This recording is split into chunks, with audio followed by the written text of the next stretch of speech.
those triple-double numbers. No question Scoring about just it. part of that story.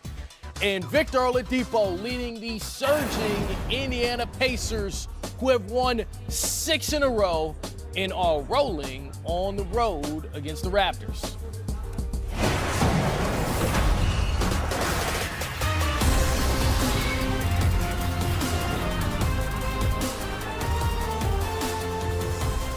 Welcome to the Auto Trader pregame show. Dennis Scott, Mike Patello here with you this evening.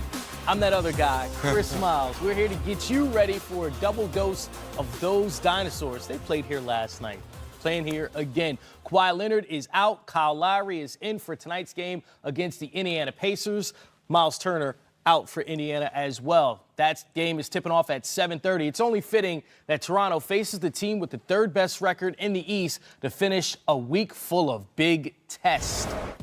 To start you out, earlier this week, Toronto started against the Stifle Tower and Donovan Mitchell. Kawhi Leonard scored a career-high 45 points to start the week with that victory. Then Thursday night, Kawhi Leonard, Danny Green returned to San Antonio for the first time since being traded to Toronto. Kawhi got booed. Danny Green received applause. Their former team spread it out to a 19-point lead, and the Raptors lost by 18 to those surging Spurs. And as seen right here on NBA TV, the Raptors bounced back on Saturday night against Milwaukee. Toronto used a 15-2 run in the fourth quarter, get their first win in 3 tries this season against the Bucks. Here's Raptors head coach Nick Nurse on his 2 stars, Kawhi Leonard and Kyle Lowry. What went into the decision to sit Kawhi out tonight? Just resting him after a heavy week, and I think it's just the best thing to do. Will you have Kyle back tonight? Kyle is back. You've had a million different lineups, a bunch of guys in and out of the lineup, but you've had Kyle or Kawhi in every single game. Is that coincidence, luck, or is it easier to rest one when the other one's playing? It's luck. I'm not sure if it's good or bad luck. No, it's just coincidence, really. And, it's kind of goes with the territory, especially for us this year. We just got to get here every day and see who's healthy and ready to go, and then start figuring out what we're going to do. So, Czar, Kawhi has rested the second night of back-to-backs all season. He's out again tonight. You think the Raptors will take this approach for the rest of the regular season?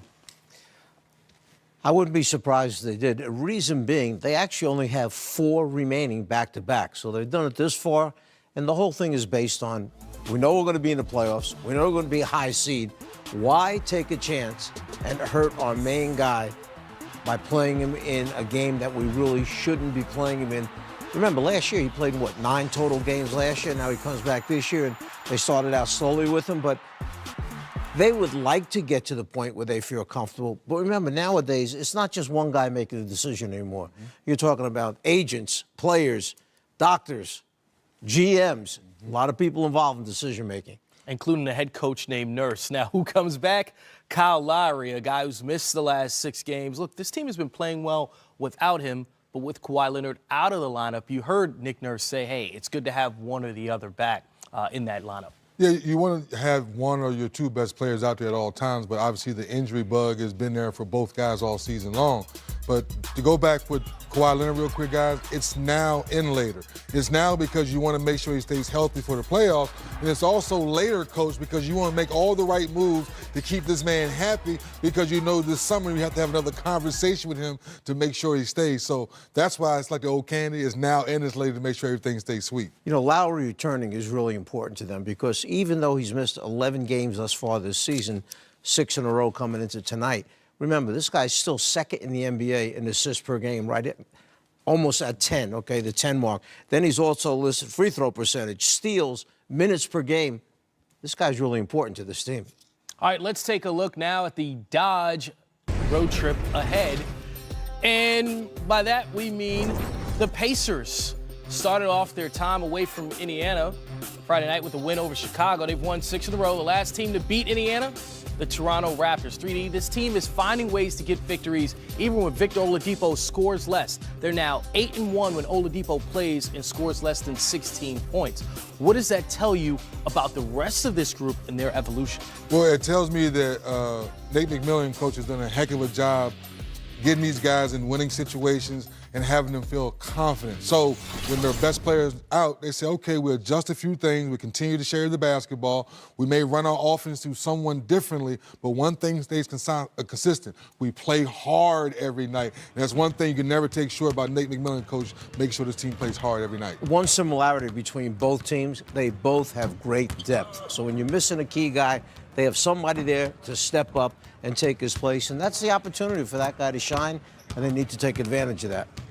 And Oladipo did have a great scoring output against the Bulls and stepped up. So even in situations where they need him to score, he can get back to that the way he played last year. And that's what's so much fun when you're watching Oladipo play, because now he's proven to us now back-to-back years he can get to the basket whenever he wants to. He still gets to the free throw line. But to your point, Chris, he can give you that outburst of 40, but he doesn't need to every night. To your point, Coach, where the team is so deep now where he can have a pedestrian 18 or 19, and then the rest of those guys, Turner, the rest of those guys score points to kind of hold down the fort. So deep team, understanding who they are, but they play hard every night. That's why I'm not surprised at this team anymore. Not surprising at all to see the Raptors and the Pacers both near the top of the standings in the Eastern Conference because of what they bring to the table defensively. So many different players that are versatile on that end of the floor. How is Indiana able to do that with their talent? Both teams are good defensively. Indiana is better. This is the #1 team in the NBA at opponents' points per game, #3 in opponents' field goal percentage. And why not take a look at how they play that defense? A little bit different, a little more unorthodox. Let's watch now in transition. There's the big man, communication. I got back. Now, why would you take the ball at the #1 shot blocker in the NBA like that and let him block it, and at the other end, an easy fast break layup? Watch the big man help. Sabonis stays with the ball. Oladipo anticipates that the crossover's coming. He reaches in from behind.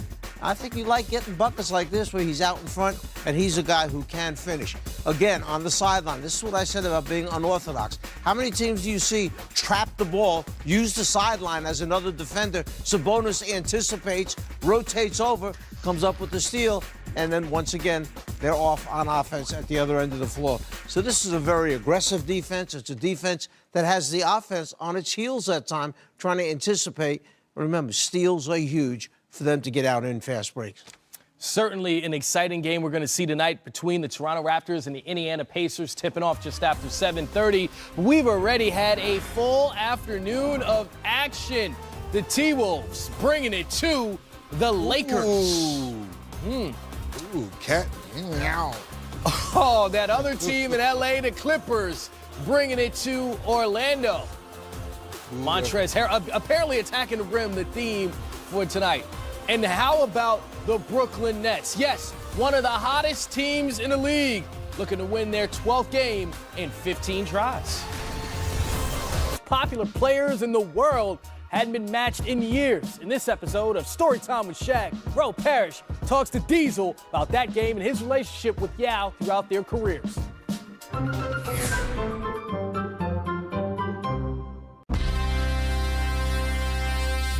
Tonight, the Rockets doing battle with the Los Angeles Lakers, and it's not just a game, it's a happening. I'm telling you folks, everybody who is anybody in the Houston area or in Texas is here tonight to see this battle. It's the first matchup ever between Yao Ming and Shaquille O'Neal. What do you remember when you're first stepping in the circle with Yao Ming the first time you two played each other?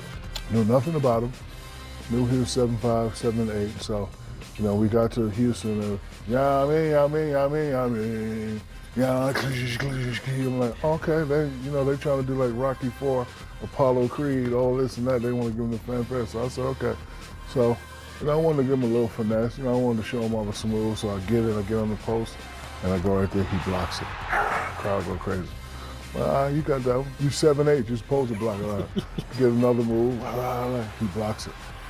Third time he blocks it. Now I'm mad. Now I got to go in the playoff mode. Now I got to turn the power, turn it all the way up. It's the first time I got my shot blocked 3 times in a row. But what gave me the super confidence is, hey, you done killed Patrick Ewing. You done killed David Robinson. You neck and neck with your favorite player, Hakeem Olajuwon. He's a young kid. Turn it up. Go into that mode.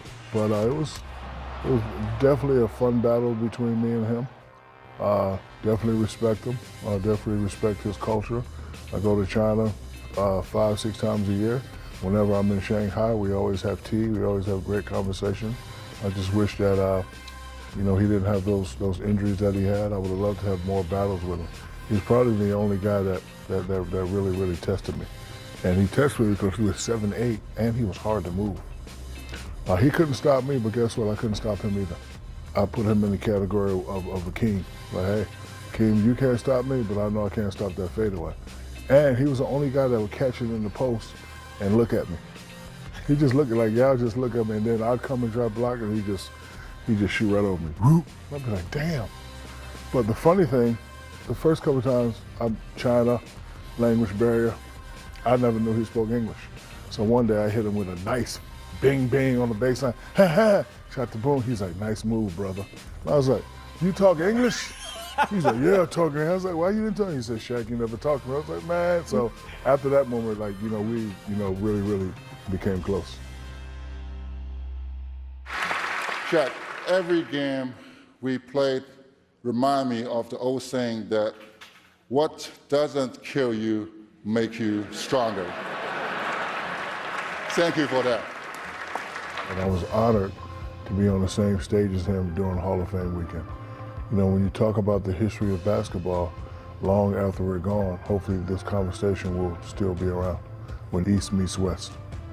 Cool moment during that Hall of Fame ceremony. You actually got to put the jacket on. He was struggling. What happened exactly when he was trying to put on his jacket? Well, he's a big dude, and when you get really big and you get older, you start to get stiff like a tree. So I'm sure his shoulders are kind of banged up a little bit. So I said, let me help you out, brother. But he's the only dude that makes me feel small.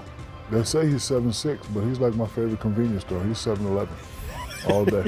He's 7-Eleven. Talk about his impact globally just on the game of basketball. He's done a lot for China. He's done a lot for the game of international basketball. And, I don't think there's anybody bigger or better that could have done the job. When I go to China, everybody mentions Yao Ming. It's like a god over there.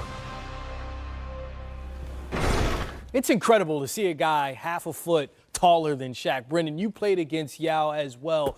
What was it like? You're a 7-footer. The first time you step on a court with a guy half a foot taller than you when you're used to being half a foot taller than everybody else.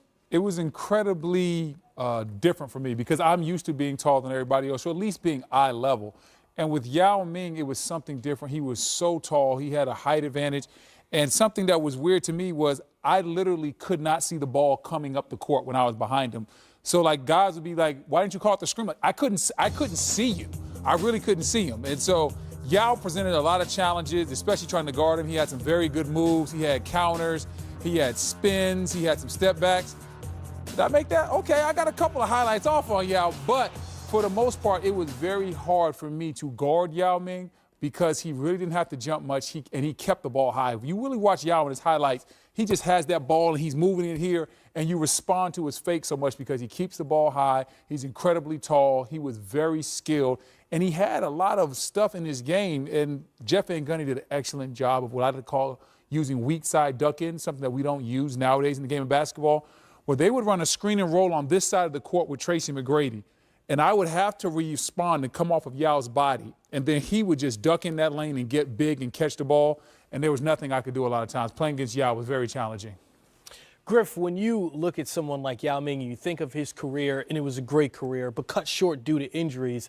How great could he have been if he would have stayed healthy? Yeah, and I think about how good that Houston Rockets team could have been. They had the 07 team, I think, won 22 games in a row with T-Mac and Yao. And both of those guys had really significant injuries. I think that year only one of them was able to play even 60 games. I think Yao played 66 maybe. T-Mac may have played like 55. But they weren't ever able to stay on the court together. But when they did, they were so truly elite. We were really robbed of seeing the best of that team as well. The other thing that really stands out to me is when the legend of Yao is being told by Shaq, Yao will have been 8'3". He started at 7'6", and he called him 7'11" by the end. That is pretty funny. I mean, I guess for Shaq, he's not used to looking up, so then he just adds inches to that, right? Well, that's a former Rocket great.